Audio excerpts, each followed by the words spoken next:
ಮತ್ತೆ ಬೆಂಗಳೂರು ಫಸ್ಟ್ಗೆ ಸ್ವಾಗತ. ಈಜಿಪುರ ಸ್ಲಂ ತೆರವು ಕಾರ್ಯಾಚರಣೆ ಇವತ್ತಿಗೆ ಪೂರ್ಣಗೊಂಡಿದೆ. ಸತತ 6 ತಿಂಗಳ ಕಾರ್ಯಾಚರಣೆಯಿಂದ 15 ಎಕರೆ ಭೂಮಿಯಲ್ಲಿ ಸಂಪೂರ್ಣವಾಗಿ ಸ್ಮಶಾನ ಮೌನ ಆವರಿಸಿದೆ. ಈ ಮಧ್ಯೆ ಇಲ್ಲಿನ ಮೂಲ ನಿವಾಸಿಗಳು ಪರಿಹಾರ ಧನದೊಂದಿಗೆ ಎಸ್ಕೇಪ್ ಆಗಿದ್ದು, ತಾತ್ಕಾಲಿಕವಾಗಿ ವಾಸವಿದ್ದವರು ಬೀದಿಗೆ ಬಿದ್ದಿದ್ದಾರೆ.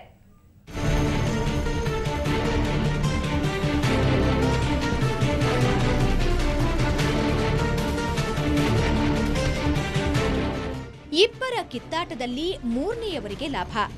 ಈ ಗಾದೆ ಈಜಿಪುರದ ಸ್ಲಂನ ಮೂಲ ನಿವಾಸಿಗಳಿಗೆ ಹೋಲಿಕೆಯಾಗುತ್ತೆ. ಸ್ಲಂ ಸ್ಥಳದಲ್ಲಿ ಅಭಿವೃದ್ಧಿ ಕೆಲಸಕ್ಕೆ ಚಾಲನೆ ನೀಡಬೇಕು ಅಂತ ಬಿಬಿಎಂಪಿ ಪಟ್ಟು ಹಿಡಿತು.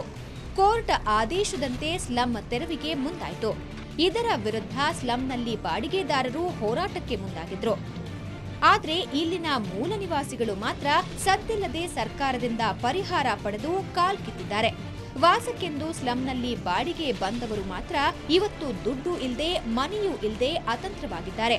ಪರ್ಯಾಯ ವ್ಯವಸ್ಥೆ ಇಲ್ಲದ ಪರಿಣಾಮ ಇದೇ ಸ್ಥಳದಲ್ಲಿ ಠಿಕಾಣಿ ಹೂಡಿದ್ದಾರೆ. ಮಕ್ಕಳೊಂದಿಗೆ ಬೀದಿಯಲ್ಲೇ ವಾಸ ಮಾಡ್ತಿದ್ದಾರೆ. ನಮ್ಗೆ ಯಾರು ಇಲ್ಲ ಸಪೋರ್ಟ್, ತಾಯಿ ತಂದೆ ಇಲ್ಲ, ಮಾವೇ ಇಲ್ಲ, ಅತ್ತ ಇಲ್ಲ, ಯಾರು ಇಲ್ಲ, ಗಂಡನೂ ಇಲ್ಲ. ಎಳೆ ಮಕ್ಕಳನ್ನ ನೋಡ್ರಿ ಹೆಂಗಿದ್ದಾರೆ ಕೂತ್ಕೊಂಡು, ಅವ್ರನ್ನ ಇಟ್ಕೊಂಡು ನಾವು ಬಾಳ್ಕೊಂಡಿದೀವಿ. ನಮ್ಗೆ ಏನಾನ ಹೆಲ್ಪ್ ಮಾಡಿ. ನಮ್ಗೆ ದುಡ್ಡು ಇಲ್ಲ ಅಂದ್ರೂ ನಮ್ಗೆ ಅಡ್ವಾನ್ಸ್ಗಾದ್ರೂ ಸ್ವಲ್ಪ ಆದ್ರೂ ಮೇದ್ಮೇಲೆ ಅವ್ರೇನೇನು ಹೇಳ್ತಾರೆ, ಓನರ್ಗಳು ತಗೊಂಡ್ ಬಂದು ತೋರಿಸಿ, ನಿಮ್ ಕೈ ಕಾಣ್ ನಾವು ಕಾಸು ಕೊಡಲ್ಲ, ಓನರ್ ತೋರಿಸಿ ನಾವು ಅವ್ರ ಹತ್ರ ಕೊಟ್ಬಿಟ್ಟು ನೀವ್ ಅರ್ಧ ಹಾಕಿ ನಾನು ಅರ್ಧ, ಫಸ್ಟ್ ನೀವ್ ಹಾಕಿ ಅಂತಾರೆ. ನಮ್ಮ ಹತ್ರ ಇದ್ರೆ ನಾವು ಹೋಗ್ತಾ ಇದೀವಿ, ನಮ್ಮ ಹತ್ರ ಇಲ್ಲ ಅಂತ ತಾನೇ ನಾವು ಕುತ್ಕೊಂಡಿದೀವಿ. ಆರ್ಥಿಕವಾಗಿ ಹಿಂದುಳಿದ ವರ್ಗದ ಕುಟುಂಬಗಳಿಗೆ ವಸತಿ ಸಮುಚ್ಚಯ ನಿರ್ಮಾಣಕ್ಕಾಗಿ 6 ದಿನಗಳ ಕಾಲ ಕಾರ್ಯಾಚರಣೆ ನಡೆಸಿದ್ದ ಬಿಬಿಎಂಪಿ 1460 ಶೆಡ್ಗಳನ್ನು ತೆರವುಗೊಳಿಸಿತ್ತು. ಹೀಗಾಗಿ ಇಡೀ ಪ್ರದೇಶದಲ್ಲಿ ಸ್ಮಶಾನ ಮೌನ ಆವರಿಸಿದ್ದು, ಸ್ಲಂ ಬಿಡಲು ಒಪ್ಪದ ನಿವಾಸಿಗಳು ಸರ್ಕಾರದ ವಿರುದ್ಧ ಇವತ್ತೂ ಕೂಡ ಆಕ್ರೋಶ ವ್ಯಕ್ತಪಡಿಸಿದ್ರು. ಈಗೆಲ್ಲ ನಾವೆಲ್ಲ ಬಾಡಿಗೆಗಿದ್ದವರು, ನಮ್ಮ ಹತ್ರ ಹೋಗಕ್ಕೂ ಬಸ್ ಚಾರ್ಜ್ಗೂ ಇಲ್ಲ, ಸಾಮಾನು ಹಾಕೊಂಡು ಹೋಗಕ್ಕೂ ಇಲ್ಲ, ನಮಗ್ ತಿನ್ನಕ್ ಅನ್ನ ಇಲ್ಲ, ಕುಡಿಯಕ್ ನೀರಿಲ್ಲ, ಬಾತ್ರೂಮ್ ಎಲ್ಲ ಒಡಾಕ್ಬಿಟ್ರು, ಕರೆಂಟ್ ಇಲ್ಲ, ಏನಿಲ್ಲ. 5 ದಿನ ಆಯ್ತು ಮನೆ ಎಲ್ಲ ಒಡಾಕ್ಬಿಟ್ಟು ಎಲ್ಲ ಬೀದಿ ಪಾಲಾಗಿ ಮಾದ ಕೊಯ್ಲ್ ಹತ್ರ ಅಲ್ಲಿ ಬಿದ್ದಿದೀವಿ. ನಮ್ಗೆ ಯಾರು ಸರ್ಕಾರ ಏನು, ನೀವು ಆಚೆ ಹೋಗಕ್ಕೂ ನಮ್ಗೊಂದ್ 2000 ರೂಪಾಯಿ ಕೊಡ್ತಾ ಇಲ್ಲ. ನಾವ್ ಹೆಂಗೆ ಹೋಗ್ಬೇಕು ಆಚೆ? ಅವರೆಲ್ಲ ಅಡ್ವಾನ್ಸ್ ಬಾಡಿಗೆ ಎಲ್ಲ ಎತ್ಕೊಂಡು ಅವರೇ ಓಡೋಗ್ಬಿಟ್ರು ಮ್ಯಾಮ್.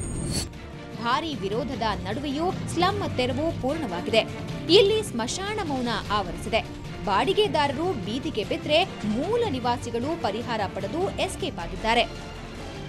ಬೆಂಗಳೂರಿನಿಂದ ಕ್ಯಾಮರಾಮನ್ ಸುರೇಶ್ ಜೊತೆ ನಂದಿನಿ, ಸುವರ್ಣ ನ್ಯೂಸ್. ಅಕ್ಕಿ ರೇಟು ದುಬಾರಿಯಾಯಿತು. ಸದ್ಯದಲ್ಲೇ ಹಾಲಿನ ದರನೂ ಜಾಸ್ತಿ ಆಗುತ್ತೆ. ಇವೆಲ್ಲದರ ಮಧ್ಯೆ ಹೆಂಗೆಳೆಯರ ಪ್ರೀತಿಯ ಹಳದಿ ಲೋಹದ ದರವೂ ಕೂಡ ಗಗನಕ್ಕೇರಿದೆ. ನಾಳೆಯಿಂದ ಚಿನ್ನದ ದರ 10 ಗ್ರಾಂಗೆ ಸುಮಾರು 1,000 ರೂಪಾಯಿಗೆ ಜಿಗಿಲಿಯದೆ. ಅಂದಹಾಗೆ ಇದೆಲ್ಲ ಕೇಂದ್ರ ಸರ್ಕಾರ ಆಮದು ಸುಂಕದ ಎಫೆಕ್ಟ್.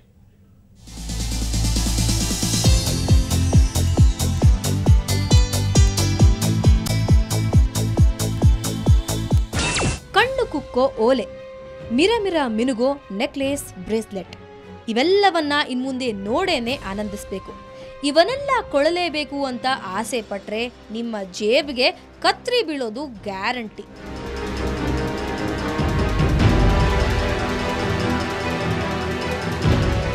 ಯಾಕೆಂದ್ರೆ ನಿನ್ನೆ ತಾನೇ ಕೇಂದ್ರ ಸರ್ಕಾರ ಚಿನ್ನದ ಮೇಲಿನ ಶೇಕಡ 4% ಆಮದು ಶುಲ್ಕವನ್ನ ಶೇಕಡ 6ಗೆ ಏರಿಸಿದೆ. ಇದರ ಎಫೆಕ್ಟ್ ಪ್ರತಿ 1 ಗ್ರಾಂ ಚಿನ್ನದ ದರ ಸುಮಾರು 100 ರೂಪಾಯಿ. ಅಂದ್ರೆ ಪ್ರತಿ 10 ಗ್ರಾಂ ಚಿನ್ನಕ್ಕೆ ಸುಮಾರು 1000 ರೂಪಾಯಿನಷ್ಟು ಏರಿಕೆಯಾಗಲಿದೆ. ಈಗಾಗಲೇ ಚಿನ್ನದ ಬೆಲೆ ಏರುಗತಿಯಲ್ಲಿದ್ದು ದಾಖಲೆಯತ್ತ ದಾಪುಗಾಲಿಟ್ಟಿದೆ. 1 ಗ್ರಾಮ್ಗೆ 70 ರೂಪಾಯಿವರೆಗೂ ಜಾಸ್ತಿ ಆಗಿದೆ. ನಿನ್ನೆ ಏನು 28,030 ರೂಪಾಯಿ ಏನಿತ್ತು, ಅದು 22 ಕ್ಯಾರೆಟ್ ಚಿನ್ನ, ಅದು ಇವತ್ತಿಂದ 29,000 ರೂಪಾಯಿ ಆಗಿದೆ. ಹಾಗೆ 24 ಕ್ಯಾರೆಟ್ ಕೂಡ ಅಷ್ಟೇ 31,350 ರೂಪಾಯಿ ಆಗಿದೆ. ಇನ್ನು ಬಡವರ ಪಾಲಿಗೆ ಚಿನ್ನ ಗಗನ ಕುಸುಮವೇ ಸರಿ.